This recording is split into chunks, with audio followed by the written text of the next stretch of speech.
Hi everyone, my name is Carolyn Townsend and I'm an EPA contractor at Apt Associates.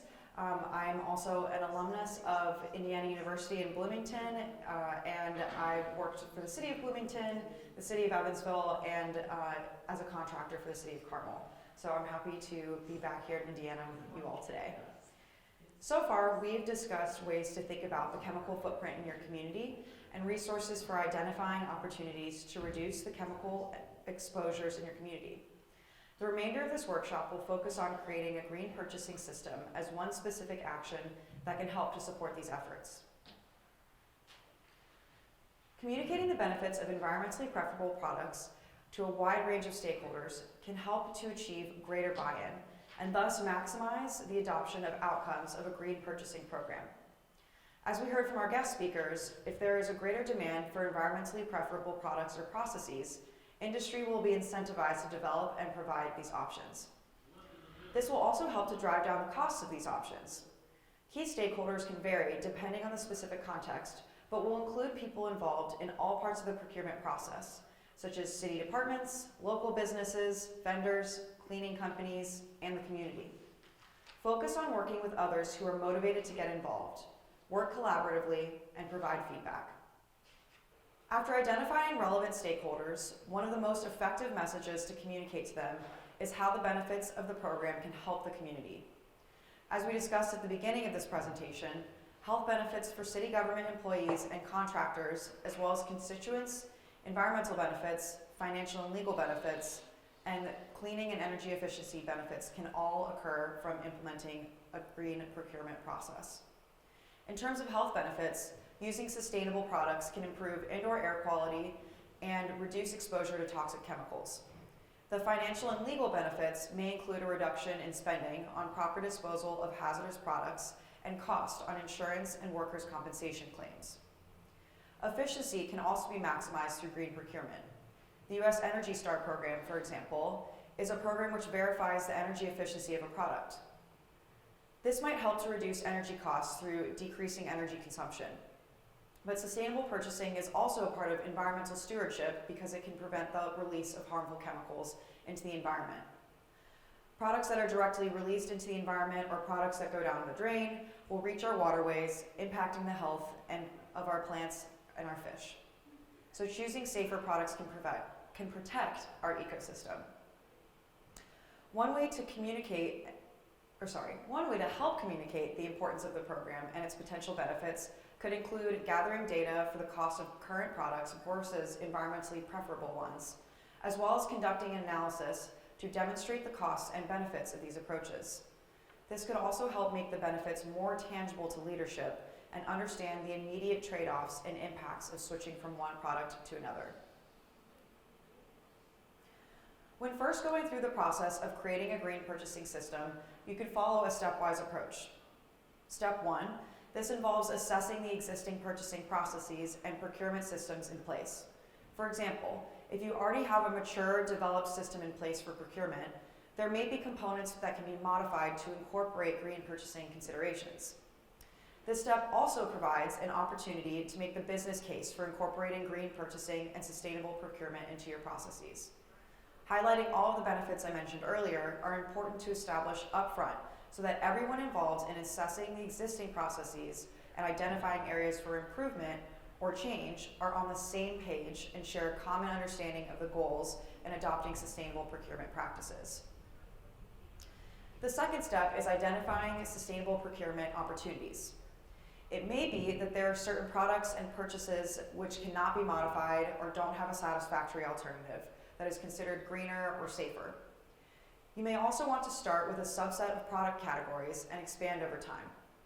One thing to keep in mind is that oftentimes purchasers can influence the products their suppliers carry. So if you're working with a well-established supplier for your purchases, it may be helpful to meet with them and discuss any safer chemical products they can easily provide or swap out from your existing purchasing orders. So keep in mind that you are the customer, and sometimes distributors can forget that.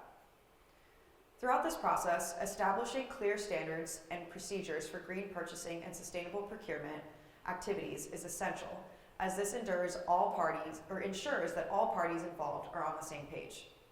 So for example, expressing your interest to your suppliers that you want to establish a preference for hand soaps that are Safer Choice certified makes it very clear to them that the type of products you're interested in switching to are greener. The next step involves making decisions or deciding how to implement your processes to adhere to your standards and meet criteria. Ask yourself, will this be a general policy with guidance and best practices, or will this be mandates or requirements for the types of products or specific purchases? Throughout this entire process, it is important to align the sustainable procurement system and related activities with pre-existing policies, plans, and goals. So this could involve changing aspects of those activities as well, but it is important to ensure that there will not be conflicting directives, competing goals, and other obstacles which can hinder the successful implementation of a new procurement system. Finally, it is important to keep in mind that all of this does not have to happen all at once. Work incrementally and build up over time. If you focus on one particular building, for example, or one set of products, that can help iron out any issues where there may not be a consensus yet, or determine where further research is required. Remember that creating a sustainable procurement system will be an ongoing and dynamic process. The next part in this process is developing a policy statement on sustainable purchasing, which helps to communicate what action is being taken across the organization. In the example of Safer Choice certified products, a policy statement could include specifications about how much spending on clean products needs to go towards Safer Choice products, a requirement that the supplier for sustainable products provides Safer Choice certified items, and reporting of Safer Choice product use to organizational leadership. Additional elements to consider when drafting a policy statement could include designating responsibility, objectives to measure the effectiveness of the policy, and communication with staff, suppliers, and key stakeholders. One example of a city government which has already adopted a sustainable purchasing program is in my hometown, Washington, D.C. The goal of their sustainable purchasing program is to assist staff with complying with environmental preferable products and services that are set forth by the Sustainable DC Plan. Services that the Sustainable Purchasing Team offers is consulting with the district agencies to implement environmental specifications in new procurement solicitations, and they're also developing specification requirements to new product categories. The Sustainable Purchasing Team also submits a report to document sustainable spending, its progress in implementing the program, and recommendations to keep things moving forward. They also partner with various organizations in the support of regional and national adoption of sustainable purchasing. Another example is in Seattle, Washington. Their Green Purchasing Program, which comprises an effort by city departments to reduce greenhouse gas emissions and be environmentally conscious when buying products, services, and when making capital improvements. Staff work across departments to develop product specifications and criteria, identify market opportunities, educate vendors, and review outcomes.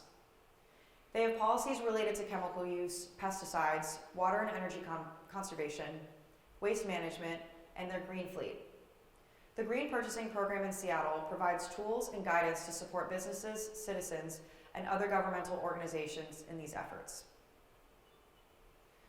Next, I'm going to talk about a couple resources that can help in creating a sustainable purchasing system. Our first resource here is the EPA Environmentally Preferable Purchasing, or EPP program, which helps federal government purchasers to use private sector eco-labels to identify and procure sustainable purchases. While the program is geared towards federal purchasers, EPA does provide technical assistance to municipalities to develop sustainability standards and procure products based on those based on those standards. The program also has resources for communities who want to adopt a similar program, including a framework for the assessment of environmental performance standards and eco-labels. The framework includes recommendations for specification standards and eco-labels for communities to use. Another useful resource is the Electronic Product Environmental Assessment Tool, or EPEAT, which helps purchasers, manufacturers, resellers, and others buy and sell environmentally preferable electronic products. Our next resource is the National Association of State Procurement Officials. They offer an easy-to-use green purchasing guide, which provides purchasers with a basic understanding of the benefits of green purchasing. It also provides recommended steps and strategies to implement a green purchasing program, and links to other resources on specific elements of the process. Next, we have the Sustainable Procurement Playbook for Cities. This was created by the Responsible Purchasing Net and the Urban Sustainability Directors Network. This guide or playbook provides cities guidance on how to make the business case for sustainable procurement, develop a sustainable procurement policy or program, track and report the initiative's results, create contracts for sustainable goods and services, and specific topic areas such as electronics, green building supplies, and vehicles and fleet maintenance. We also have the Sustainable Facilities tool, which provides sample contract language to incorporate minimum sustainability requirements into purchasing and service contracts. Users can directly copy and paste the language from the sample contract into the contract that they're creating, really simplifying the process. We also have the Responsible Purchasing Network Green Purchasing Opportunities and Best Practices resource. Now that's a mouthful. Which guides readers through the process of selecting product categories to be greened, constructing a green bid solicitation document, and awarding contracts with green products. Each section includes tips and best practices to maximize the green impact of purchasing and save time for purchasers. The general guidance in this resource includes necessary actions to take during each part of the procurement process, identifying questions to ask, specific contracting strategies to implement, as well as other tools and resources for people to use. In summary, as a first step to creating a green procurement program, it is important to communicate the benefits of environmentally preferable products to stakeholders to create buy-in, which may help programs succeed.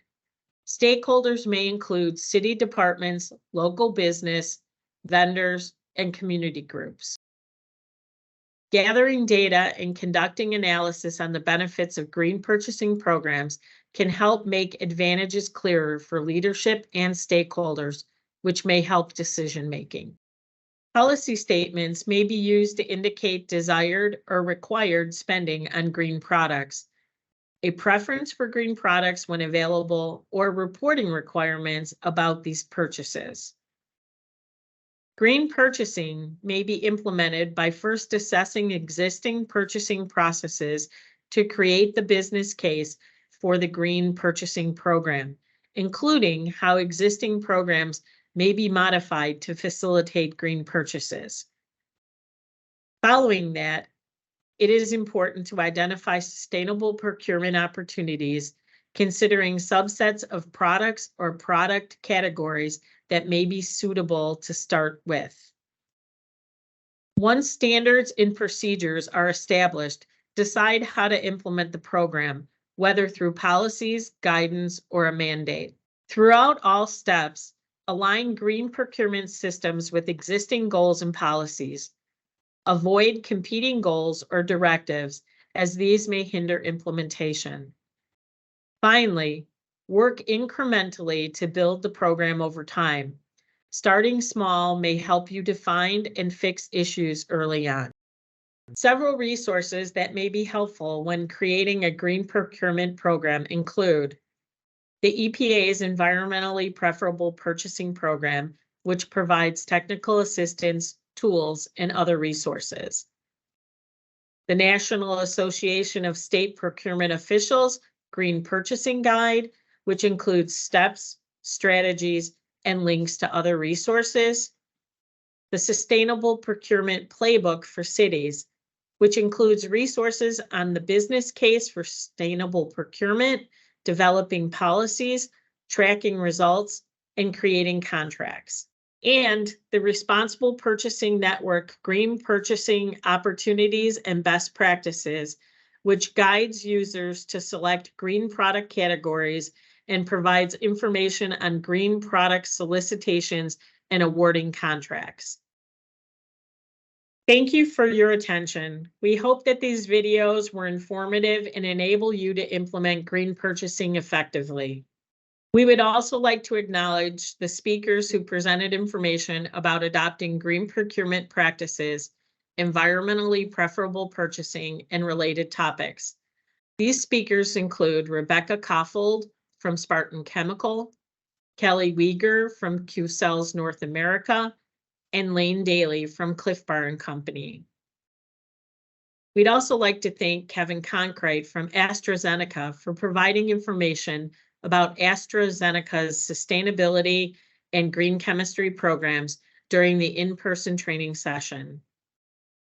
Finally, we'd like to thank TJ Pepping and Carolyn Townsend for their support as contractors with App Associates in developing this training, as well as presenting materials related to EPA resources, the Safer Choice Program, and steps for establishing green procurement systems.